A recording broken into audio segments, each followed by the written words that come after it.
আমাদের আমাদের ক্ষমা সুন্দর দৃষ্টিতে দেখবেন।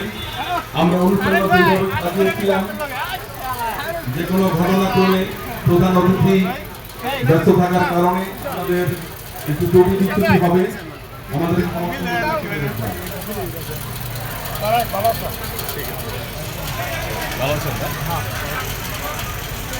মনোযোগ আকর্ষণ করছি। আমরা এখন আমার বলার সাথে সাথে জাতীয় সঙ্গীত পরিবেশন করবেন। আমি আনুগত্য জানাই আমার প্রজাতন্ত্রের প্রতি, আমি আনুগত্য জানাই আমার পতাকার প্রতি, যার প্রতি এই জাতীয় সঙ্গীত। এখন জাতীয় সঙ্গীত পরিবেশন করা হবে, আমরা দাঁড়িয়ে সম্মান প্রদর্শন করব। প্লিজ জাতীয় সঙ্গীত পরিবেশন করুন। Sound system.